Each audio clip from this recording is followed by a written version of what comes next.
Hey guys, welcome to Supreme Tennis.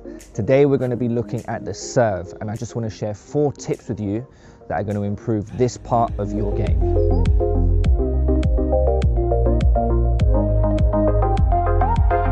Now the first thing you have to make sure of is that you're using the correct grip.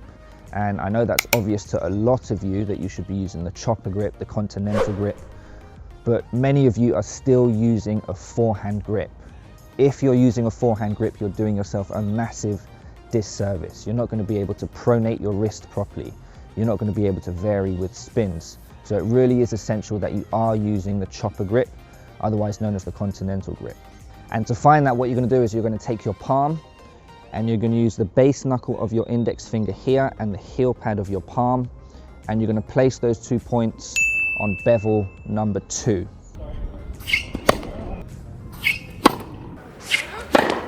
The next tip I want to share with you is to keep your service motion smooth and keep it relaxed.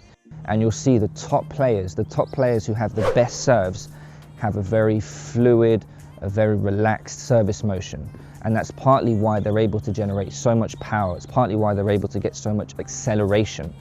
The stiffer you are, the more tense you are with the serve, the less explosive you're going to be able to be. And to help you stay relaxed, in your startup position, try to imagine that your arms are just sort of hanging loosely. So there's no tension in your body, there's definitely no tension in your shoulders. You also don't want to grip the racket too firm. You want a very loose grip. And then hopefully you've kept it very smooth, very relaxed leading up into that trophy position. And then when you start to accelerate into the ball, try to imagine that you're literally throwing your racket into the shot. The next tip I want to share with you is going to help you with your ball toss. And I know a lot of recreational players struggle to keep it consistent. And actually some of the pros every now and then will get the yips on their ball toss too. And again, we're just going to look at the startup position here.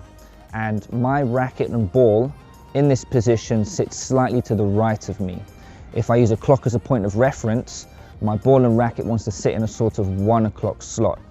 And as I toss the ball up, my tossing arm wants to stay in that 1 o'clock lane. It wants to stay in that slot. Some players will sway off to the right. Some players will start on the right and eventually their arm will move too far off to the left, so the ball will shift off to the left. Try to keep your arm moving in a straight line as you toss that ball up into the air. And when the arm is moving up into the trophy position, you want to release the ball somewhere around eye level, but don't stop the arm moving there. Keep the arm following the ball until your arm's fully extended and you can feel a stretch in your left lat. And a really good tip to help you with your ball toss is to imagine guiding the ball into place. Don't think throw the ball in the air. Don't think you're chucking the ball in the air. Think that you're smoothly guiding the ball into place. And if you apply that concept, you're going to have a much more consistent ball toss. Now the last tip I want to share with you is probably one of the most important ones in helping you hold more service games.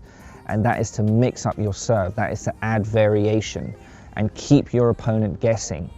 Now, unfortunately, not all of us can serve at 130, 140 miles an hour, but if you can mix it up, if you can have that element of surprise, you're going to keep your opponent guessing and they're going to have a much more difficult time of reading your serve.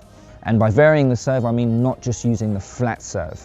Use the slice, use the kick serve. Maybe throw a serve into the body, or maybe mix up the placement of where you put that ball.